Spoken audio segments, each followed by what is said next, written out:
যেহেতু আমার সঙ্গে ভেস্ট প্রথমে তারা পুলিশ সদস্য মনে করেছিল, ওই 1 থেকে 1.5 মিনিট যে সময়, এই সময়ের মধ্যেই আমি কিছু ছবি নিই এবং সেই ছবিতেই কিন্তু আমি লাইভ 7 থেকে 8 জনকে গুলিবিদ্ধ হতে দেখি। আমার একটা টপ শটের দরকার ছিল, অর্থাৎ উপর থেকে আমি একটা ছবি তুলবো, আমার সেটার দরকার ছিল। আমি একটা ভবনে উঠার চেষ্টা করি, সেই ভবনে আমাকে উঠতে দিচ্ছে না। সেই ভবনে উঠতে দিচ্ছে না, কেন উঠতে দিচ্ছে না সেটা আন্দোলনকারী যারা তারা বলছে যে ছাদের উপরে পুলিশ আছে এবং তারা উপর থেকে গুলি করছে। আমার এটা প্রথমে বিশ্বাস হয়নি যে এমন কিছু হতে পারে। তারপর আমি বিভিন্নভাবে রিকোয়েস্ট করে ওই বাড়ির মালিককে ফোন করলাম, ফোন করে আমি কোনো রকম ওইটার ছাদে উঠলাম। ছাদে ওঠার সঙ্গে সঙ্গে আমার যে এক্সপিরিয়েন্সটা হলো সেটা হচ্ছে পাশের 2 ছাদেই আমি দেখলাম আসলেই পুলিশ আছে এবং তারা সেখানে অস্ত্রসহ।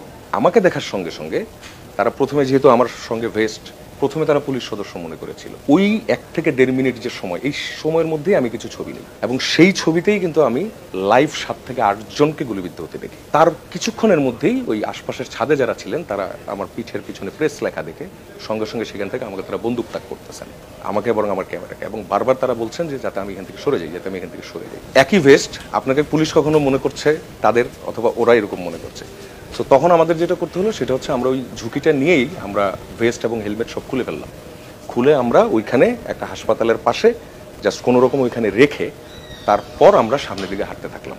হ্যাঁ, ওই যাত্রায় আমরা রামপুরা ব্রিজের প্রায় কাছাকাছি পর্যন্ত গিয়েছিলাম, কিন্তু সেখান থেকে আমরা দেখলাম পাশের গলি থেকে বিজিবি সদস্যরা তারা বেরিয়ে আসলো এবং বেরিয়ে আসার পর তারা প্রথমে আমাদেরকে আন্দোলনকারী মনে করলো এবং মনে করার সাথে সাথে তারা দৌড়ে এসে হচ্ছে যে তারা বন্দুক তাক করবে এমন একটা অবস্থা। সঙ্গে সঙ্গে আমরা আমাদের মাইক্রোফোন দেখালাম, এসে ক্যামেরা মাইক্রোফোনটা তারা নিয়ে নিল। নিয়ে নেওয়ার পর আমাকে বলা হলো আপনি এখানেই থাকবেন, এখান থেকে একটু নড়বেন না, কোনো কাজ করার দরকার নেই। সব সরিয়ে রাখলো। আবার ধরেন আপনি কোনোভাবে ছবি তুলেও ফেলছেন, তারা সামনে আপনাকে পাওয়ার সাথে সাথে আপনার ছবি ডিলিট করাবে।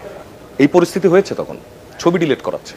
অথবা আমি ধরেন মুভ করার সময় আমি তো তখন টেকনিক্যালি অনেকগুলো কার্ড ব্যবহার করতাম, কারণ যেই কার্ডে আমার ভালো ছবি আমি সেই কার্ডটা সরিয়ে ফেলতাম সঙ্গে সঙ্গে, অথবা সেই কার্ডটা আমি রানার দিয়ে অফিসে পাঠিয়ে দিতাম। হ্যাঁ, ওই কার্ডটা আমি নিজের কাছেও রাখতাম না, যে আমার কাছ থেকেও যাতে কোনোভাবে এটা মিস না হয়ে যায়। তো এই অবস্থা করতে গিয়ে প্রায় দেখা গেল যে প্রায় 40-45 মিনিটের মতো আমি আসলে কোনো কাজ করতে পারলাম না, আমি শুধু দেখলাম।